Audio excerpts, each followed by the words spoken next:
Welcome back to First Listen, that series where we listen to an album we've both not listened to before for the first time. Today we're going to be listening to Ed Sheeran's Divide. This is his third studio album and was actually the best-selling album of 2017 and the second best-selling album of the 2010s. Ed Sheeran has gone on to become, and kind of already was at this point, one of the biggest artists in the world and certainly one of the most spoken about in the world. Should we start off with the first track, which is Eraser? Some very technical acoustic guitar work off the bat.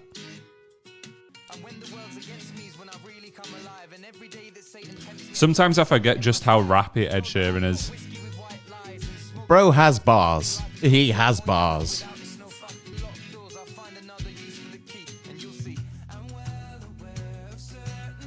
Nice switch up there.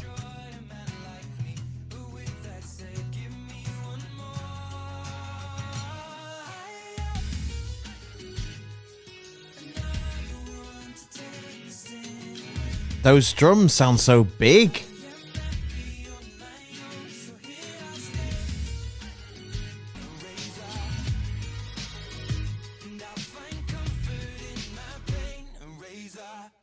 That's very catchy. The Eraser. Eraser.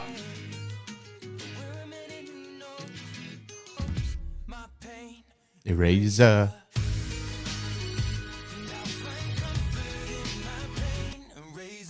You know what? For an opening track, I thought that was phenomenal. It was really good. It was energetic. You got to kind of see both sides of Ed in terms of spitting some pretty clean bars and then delivering some nice lyrics. I think it was a very good introduction. Great harmonies throughout, and also the lyrical content is him kind of saying, look, this is who I am now. This is the kind of music I make. People love to come and see me play. And it's kind of like a victory lap almost for the first track. And then we go on to the second track, which we would have definitely both heard, which is Castle on the Hill. Well, I don't know. Maybe not. If you haven't heard this, I'll be shocked. It was everywhere. Unless I recognise the chorus, I don't think I've heard this.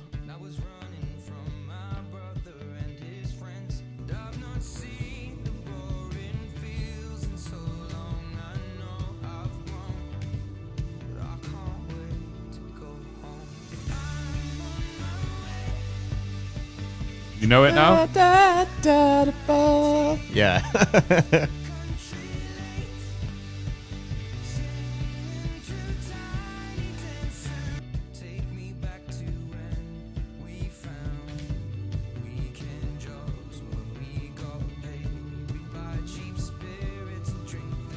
Ed Sheeran is hardcore, man.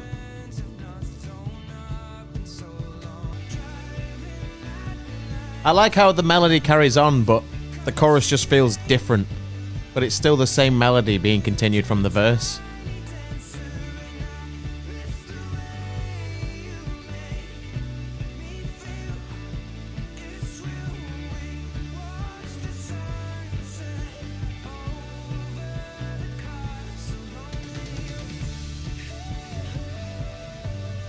Oh, that was very falsetto.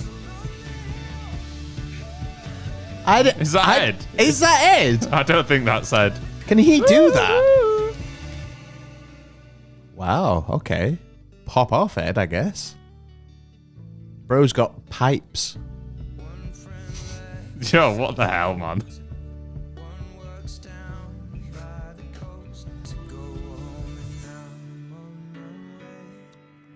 Into the piano. Quite like the way it's dropped out there.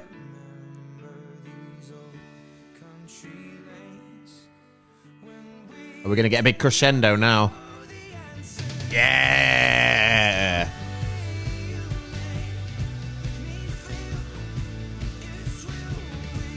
You actually move like Big Man Blastoise.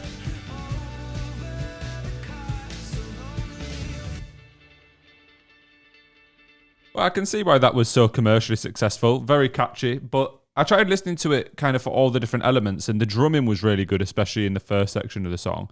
I like the way it kind of dropped out to just the pianos at the end.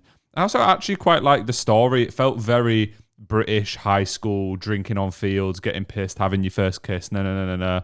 Very relatable. Yeah, I thought it was great. I think it definitely captures the kind of spirit of like younger years living in Britain, but does it in a way that I think would be accessible to a global audience because it's not too unique, but it's unique enough that if you grew up there, you can kind of go, oh, I side with that. Well, shall we go on to the third track in the album, which is Dive?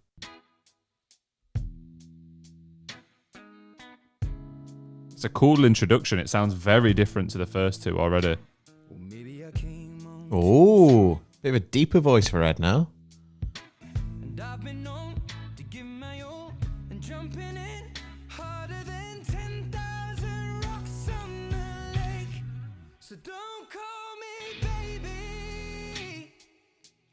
Oh, I expected a lot, but I like that there's a little. It's much more powerful delivery of the vocals. You can feel the raspiness in his voice.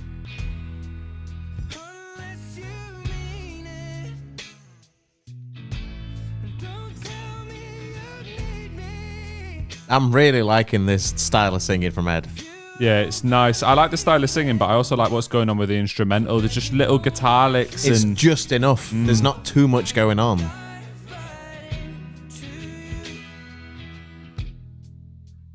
But then drops back to not much. Oh, little guitar. You see what I mean? Little guitar licks, little solo coming in. Woo!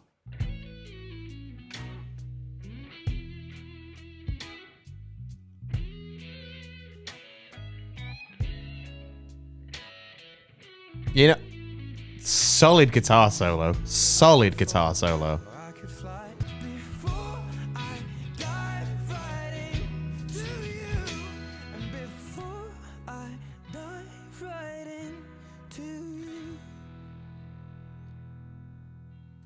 I think that's probably one of my favourite Ed Sheeran songs that I've ever heard. Obviously, I have some reminiscent value to some of the older ones from when I was little and they were charting massively. But in terms of what was going on with the instrumental, the raspiness and kind of bit more passion and anger in the delivery, that was fantastic. I really enjoyed that. In terms of musicality, that was a fantastic track. There was a lot going on, but it wasn't too much. It was just enough. It was very like held back, but it delivered in what it wanted to do. And like you were saying, Ed Sheeran singing style on that track, I don't think I've really heard him sing like that before. He's got a very soulful voice to him, hasn't he? Like, I was kind of expecting a lot of this album. Obviously, I know the singles. I was expecting it to sound very similar to those.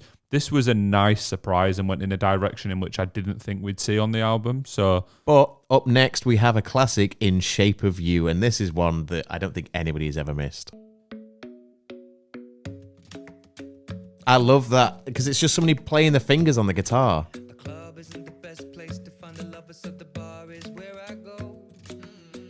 Oh, that I've not heard that with like sound headphones. Yeah, it's kind of echoing from side to side, isn't it? It's like he's in my ear going,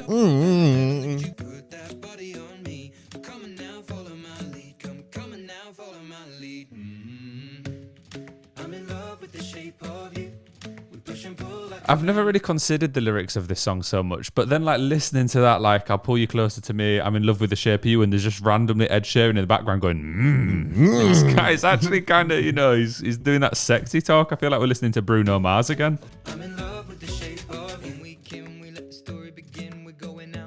little bit of bars in there, but not too much. He's got that more spoken word. Yeah. Guitar picking. Lots of different elements coming in and out all the time.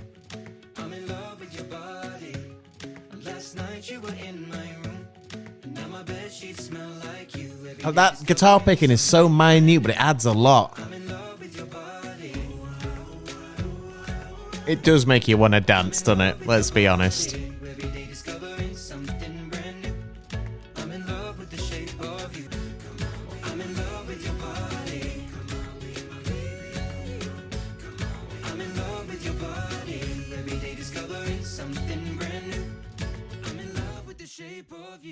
Something that track makes me realise is that Ed Sheeran, not only does he love the acoustic guitar, he is a fantastic acoustic guitar player. And also, throughout that whole track, the drum beat was just him tapping on the guitar, doing that, that kind of stuff. And I just feel like he is, I would say, one of the best acoustic guitarists that's going at the moment. He definitely creates good melodies with it. And one thing that I liked about Shape of You is, obviously I've heard that track a million times and I'm trying to judge it not in a sense of maybe I'm a little bit bored of it in general life. I probably wouldn't put this on all the time. But listening to it now, I realise they added in different things in different sections, and then it all built up to that closing section where all of them came in. You got the bass, you got the guitar picking, and it made for a really good ending. But all of those things individually are very simplistic, but just done nicely, added in, makes it catchy, and I can completely see why this remains such a big song. Yeah, the mastering and the mixing of that track is absolutely sublime. Like, that is a masterclass in mastering. Mastering masterclass. It's almost perfect, which is the next track.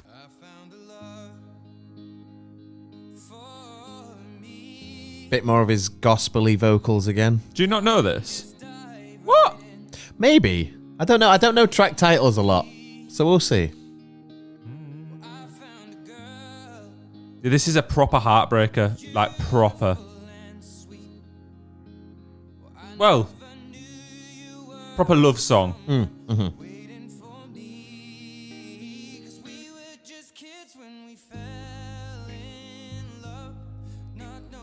You don't recognise this? Oh, mate.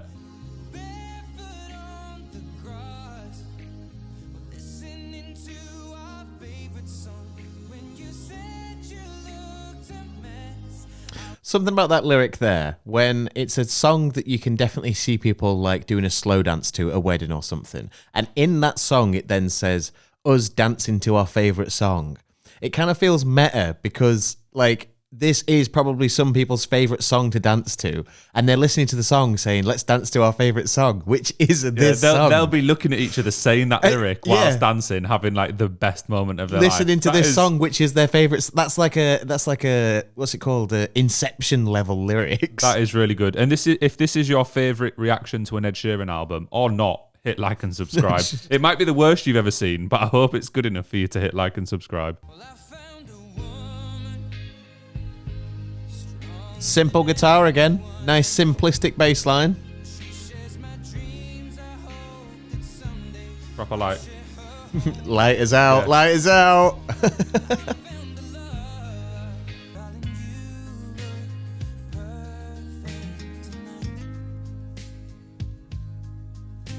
Here's that gorgeous acoustic guitar work again.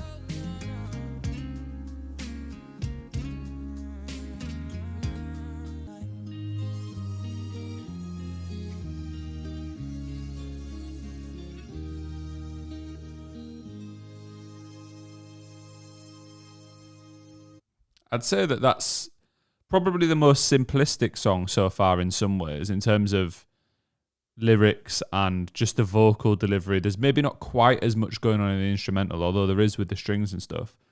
But I'd say it's just like a beautiful song. I can imagine this for some people being really happy.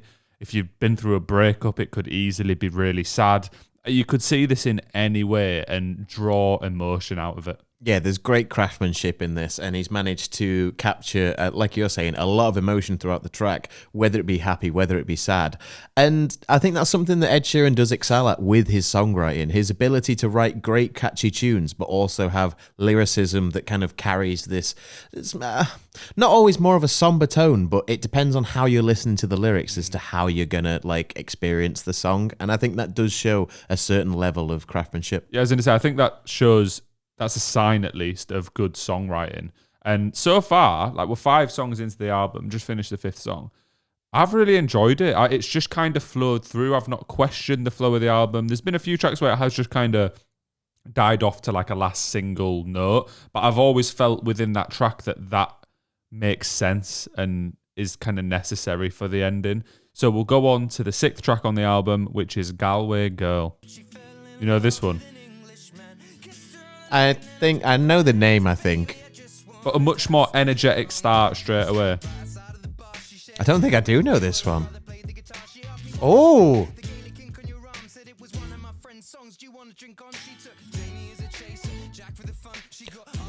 Like a little Irish fiddle thrown in there. Come on!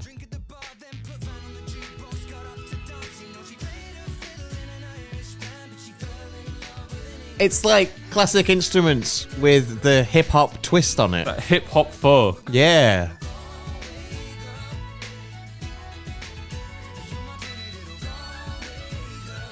It's got them pipes going on, and not Ed Sheeran's pipes, the musical pipes.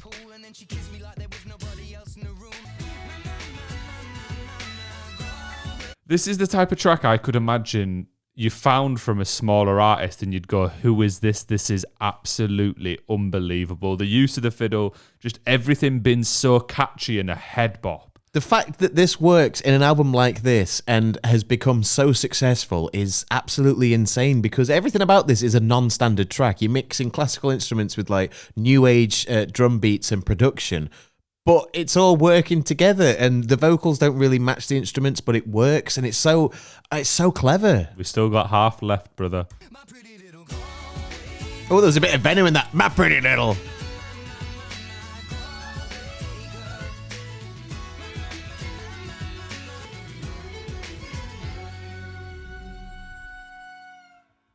Kind of creepy ending now. I don't know how I felt about that ending. It was like people whistling at me or something. Just because of these headphones, it was strange. What a track that was, though. God damn, that was really, really good. I was surprised at how good that actually was, because I don't think I've ever actually listened to that tune myself, but I know of Galway Girl because everybody talks about it all of the time. I don't think I've ever listened to it in full, or to be honest with you, I didn't even recognize parts of that.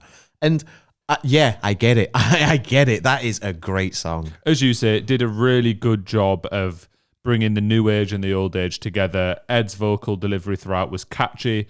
Didn't take away from the instrumental that had so much going on. I wonder if they like it in Galway. I wonder if they like this song or they hate it. No, I can imagine they like it. Surely. They're going to be fucking dancing on tables and that, like he was saying. Just making a rhythm with her feet. If you're from Galway, let us know. But next, beat with her feet even. That's what she was doing. But next up is Happier. Beat me with her feet. And then you'd be happier.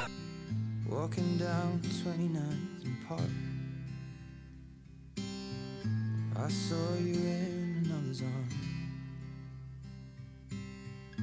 Only a month we've been apart. It's a breakup song. It's a breakup song. No, Ed, what happened? You were so happy. I don't know how often this happens to people in real life. I suppose maybe I'm quite young, so maybe I've just not experienced this. But I've never broken up with someone and then like happened to walk past them laid with another person in a park or in apparently public. In like New York and places like that. It just happens all the time. Does it though? No, I don't think it does. But then you've got to think like, maybe if you're in a small town. I don't know. Like if you lived in a small town and there's not that many people. You watch these films where they just like they break up with somebody, then they walk past the park and they see them with another man now, and they get like, no way, like with their whole new family, like playing or something. Yeah, or they walk past a house and they look through the window and they see them with a different family. And just like, there getting off in the window. Carry on anyway.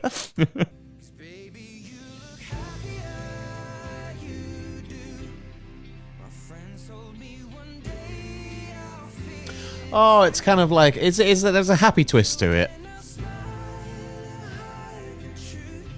He's hiding the truth, though. Is it?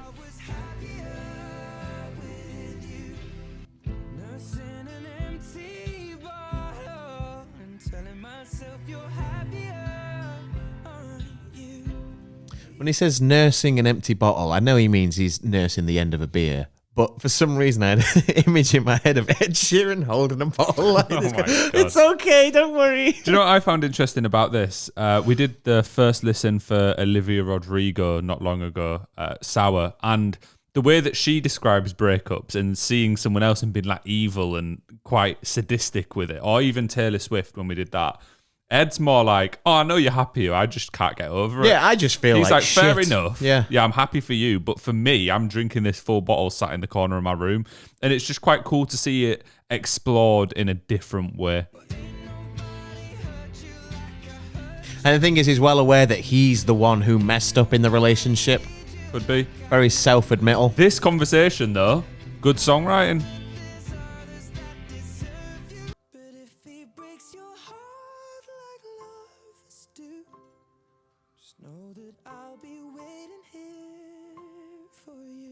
I'm sorry. I don't like that rhetoric of, oh, but if he breaks up with you, you can come back to me. Ed, have some more self-respect, man. You need to move on. You've hurt her. You've caused irreparable damage in the relationship. You need to leave her alone now. Stop following her around. We're meant to be reacting to the album, not becoming Ed Sheeran's therapist. Well, I'm just saying, man. This, I'm right? just saying. Tim, he is clearly deeply in love. Let the man live. And I think he portrayed that love and the heartbreak very well in this track. He did. Yeah, he did a very good job of that. Should we go on to the next track in New Man? Maybe this is where he's got over the heartbreak. He went to therapy. He listened to this video, time traveled, and heard you say that and went, yeah, he is correct. Oh, right off. Bit more funky again.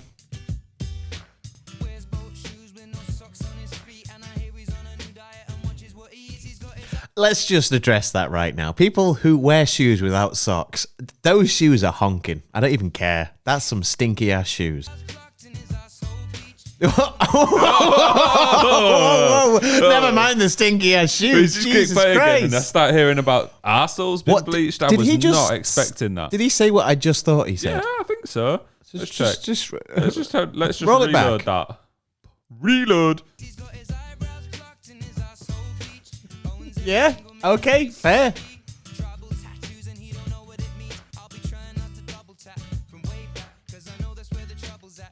This is such good songwriting in such a weird way. Have you ever done that? Have you ever been looking at someone's Instagram at like their old shit that would be weird if they knew you were looking at it, and then you've accidentally liked it, or a Facebook post they wrote? It sounds like you might have. Oh, I have. And I've panicked and blocked them. Get away. Unless it was someone I like knew. I don't think I've ever really done it for people I know. But do you know, you just haven't looked back like, oh, who is this person? I've not done it so recently, but I have definitely done it before where I've liked something and I've gone, oh, fuck. So I thought it was just a pretty relatable lyric.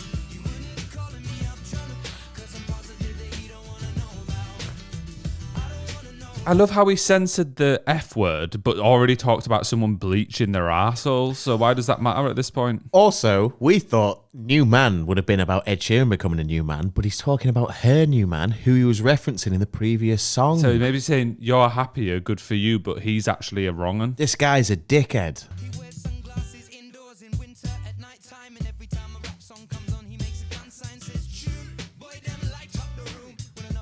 This is sick. What the fuck, man? This is ace.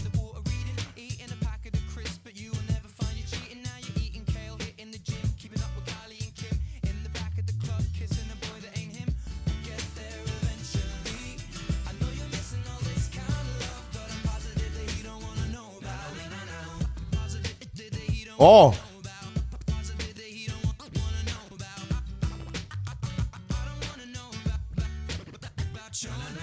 What the hell was that ending? That was sick. Do you know, oh I said earlier in the God. album that I might have found a new favourite Ed Sheeran song. I think I might have found another new one. I think that might be my favourite Ed Sheeran song of all time. The lyricism was fantastic. The delivery of the lyrics was great. I really like the no, no, no, no, no. And the fucking DJ Vinyl scratching at the end. That track was phenomenal. So we're both mind blown. I'm shocked, genuinely shocked at how good that was. Wow. Every part of it was cool. The lyrical content took me on a journey where I didn't know what to expect yet, but it was really entertaining. Mm-hmm. Like I was actually kind of looking forward to see what the next verse was going to talk about and what he was going to say. What a fantastic track. On top of that as well, it showed off Ed Sheeran's amazing acoustic guitar ability again. But the thing was, it was done so well that you don't even draw attention to it because you're focusing on the lyrics too much. But then when you actually listen to the instrumental, that was phenomenal too. All round great track. Well, Tim, we're on to Hearts Don't Break Around Here up next. Every night I'll kiss you, you'll say in my ear, oh, we're in love, aren't we? Hands in your hair, fingers and thumbs, baby. I feel safe when you're holding me near. Love the way that you conquer your fear. It feels quite strange going from the last track, which was just so energetic, and I feel like I've not quite calmed down enough to be taking this in properly, if that makes sense. He keeps doing this where he goes from a really energetic song into a really upset song. But Is that him saying that's how he feels after this breakup? Where he's like, oh, I'm really upset. He's like, you know what? Actually, no, your new boyfriend, I hate him, but I miss you so much. But I actually think for the flow of an album and in terms of like keeping the listener engaged, it's done a really good job of that so far. I've enjoyed the way it's flowed. Spend my summertime beside her, and the rest of the year the same. She is the flint that sparks the lighter, and the fuel that will hold the flame. Oh, roses laid upon your bedspread. Oh, I like that in the first verse he said daisies, daisies laid upon your forehead or something like that, and now he's saying roses, roses laid upon your bedspread. I just like that it's the same rhyme scheme, but different lyrics, different flowers, different places. Little callback. Cool. Yeah. every night I'll kiss you, you'll say in my ear, oh, we're in love, aren't we? Hands in At exactly the moment I felt like I was starting to get a little bit bored, there was a bit more energy injected. I feel safe when you're holding me near. Love the way that you conquer your fear. You know hearts don't break around here. Yeah. You know hearts don't break around here. Oh yeah. I'd probably say that was my least favourite song on the album so far. Not that I'm saying it's a bad track. I just think it definitely needed a calmer moment after New Man, and it provided that. I'm kind of waiting to judge it based off what the next track is like, if that makes sense. To me, I feel like the next track might be a little bit more energetic because of the ebbs and flows that we've had so far for the album. But that song in particular, I actually really liked the lyrical content of it. I thought it was very introspective, and I thought it painted a really good picture. But I do agree that perhaps there wasn't quite enough going on for me, unfortunately. The instrumental was very samey throughout. There was a couple of crescendos that kept your attention. Yeah. I didn't get bored listening to the track, don't get me wrong. It was, there was enough of a variety, but maybe just a little bit more. I think for me, the perfect description would be it felt like more of an album track, which is fine. Yeah. Albums need album tracks, and it was still good enough. Up next is What Do I Know? Ain't got a soapbox I can stand upon. God gave me a stage, a guitar, and a song. My daddy told me, son, don't you get involved. Love and understanding, positivity. We could change this whole world with a piano. I love how he phrases the lyrics. Like the way that the rhythm that he has with his voice is phenomenal.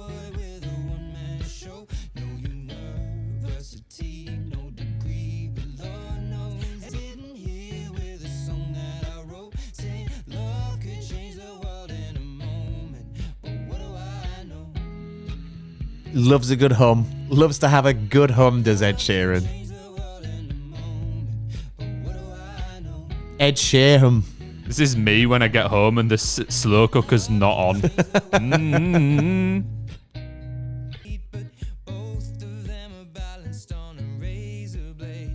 What's crazy, right now, all that we've got is what sounds like an electric acoustic guitar with Ed's vocals and a kick drum or just one basic drum in the background.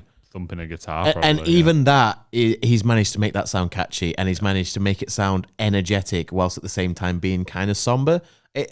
How just does the he vocal do this? delivery is so good. He kind of creates the extra element that the instrumental is missing just with how he delivers the vocals constantly. He's made himself a nice ragu. He's just tried it. Yeah, he loves that, man.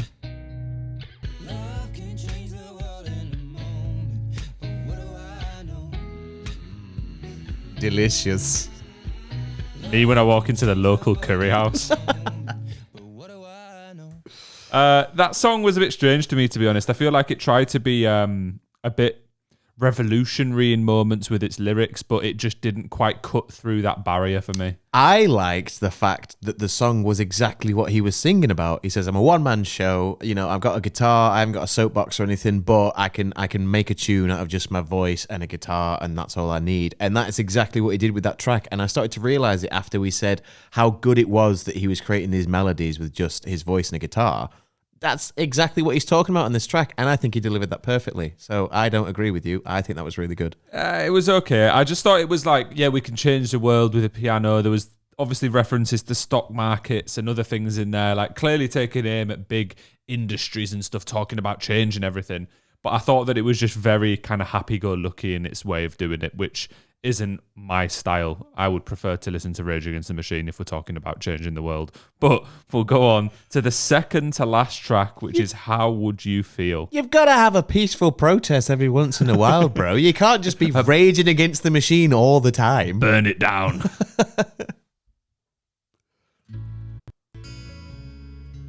How would you feel? Parmesan. What does that say? Parmesan. Pan. Shut up. You are the one girl. And you know that it's true. I'm feeling younger. Every time that I'm alone with you. He's got such a good voice. Such a good voice.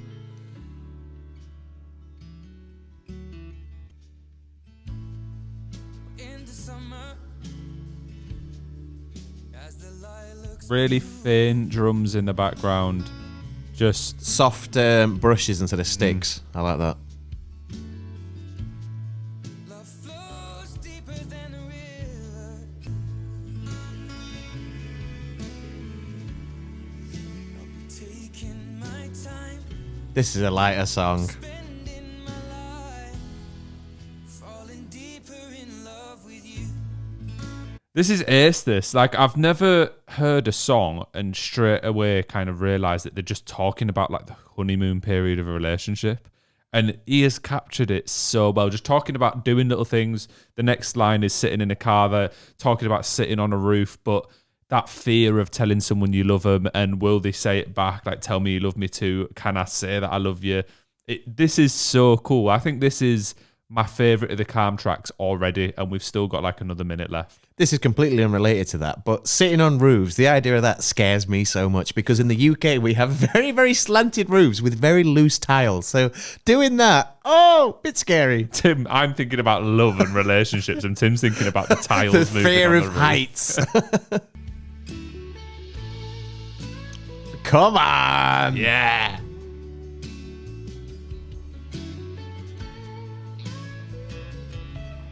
Just a little bit more on the drums now, a proper snare.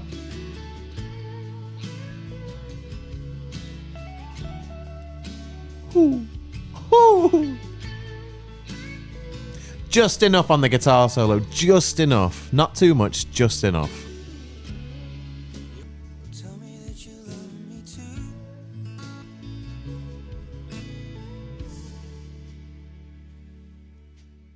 Songs like that really make you realise the range that Ed Sheeran has when you've got a song like New Man on this album versus a song like that. And both of them are fantastic at what they do. This is a generational talent right here. That was ace. This is definitely the best Calm track on the album for me, like without a shadow of a doubt. One thing I find interesting as well, I can see the writing credits and it's just Ed Sheeran. Whereas on Shape of You, for example, and a few of the other tracks, there was a hell of a lot of people on there. So the fact that he's managed to... This is clearly very personal and you could feel it throughout. And it's been quite nice, I mentioned it on one of the earlier tracks, to see someone explore the happier side of love and the happier side of breakups and getting together instead of it being so negative like a lot of music is. I really enjoyed that song. That surprised me massively because when it started, after New Man going through two calmer ones, I weren't as big of a fan of them. I was thinking, is it going to be three in a row? Is it going to be a poor kind of ending section of the album? Second to last song, one of my favourites so far. But what kind of energy are we going to get on the final track, which is Supermarket Flowers? Is it going to be calm? Is it going to be upbeat? Let's find out. Before we hit play, please do remember to hit like and subscribe. We'll be giving some final thoughts on the album after this track.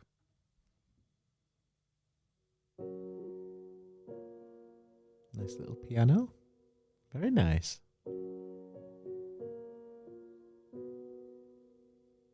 I took the supermarket flowers from the windowsill.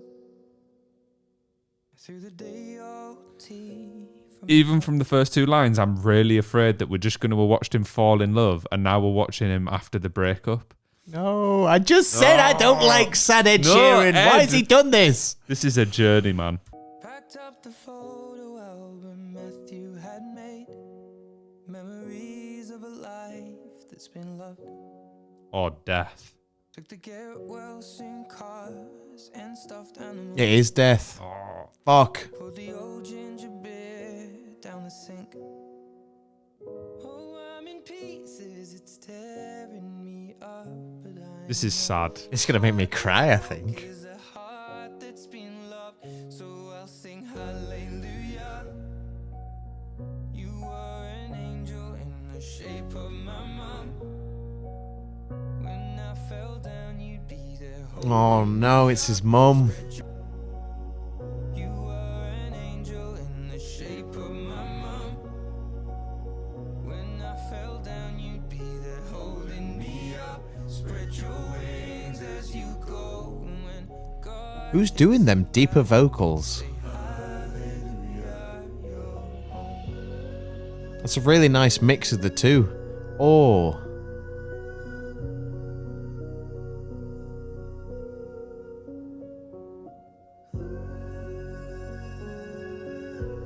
He's got range. Ed has range. God damn. God took you back, he said, hallelujah, you're home. What a beautiful tribute to end the album. Genuinely, really emotional. I felt like I could have cried in moments of that. That was a special song for me. That was such a visceral display of emotions. Like, you could feel what he was feeling in that track, but also there was a sense of, you know, he knew that this person was proud of him. I presume that it was his mum that he's talking about. And you could just tell that he was proud that his mum was proud. And in the same way, saying that she was full of love, so he's going to be full of love as well. And I just think that's a great way to end the album. What a fantastic way to end the album. It was, and on the album as a whole, I think it was fantastic. We've done a couple of these first listens now. This is my favourite that we've done so far. I expected, coming into this, I've heard, I will know the lyrics already to 10 Ed Sheeran songs, but I have never sat and listened to a full Ed Sheeran album up until this very moment. And I enjoyed that way more than I thought I would. It had emotional moments, it had head bops, it had entertaining moments, lovely calm tracks and fantastic instrumentals. Genuinely, I'm shocked. Yeah, I did not think it was going to be as good as that, but it makes complete sense that that album did so well. Like I was saying at the beginning, the second best-selling album of the 2010s, and I completely get it. There's so much variety on there, and it's not like with some artists where they try and swap things up, and it's like, you shouldn't really be doing that style of music. I think every style of music that was achieved on this album was executed to, like, you know, a 10 out of 10 degree. Like, it was absolutely fantastic. He managed to change genres and change styles throughout the album and do a really good job all around. And I've said it before when we did Olivia Rodrigo, which, by the way, Guts will probably be the next first listen that we do for anyone that's from that video. But this has made me want to go listen to his other albums now. I know that X is a massive one, so if you do want us to listen to that, please do let us know in the comments, because we'd love to. So spam the comments with X, and it gives us an excuse to listen to it, because I'll try save it for that moment. And if not X, what other Ed Sheeran album should we listen to? Because he has a very large discography, so we'd like to know, because we're not exactly the biggest Ed Sheeran fans. I mean, after this album, he's definitely gone up my rankings. We've done Taylor Swift in the past, we've done Olivia Rodrigo, but if you like UK artists, we've also done a Coldplay album, so go and check that out as well. Thank you very much for watching, and please do hit like and subscribe.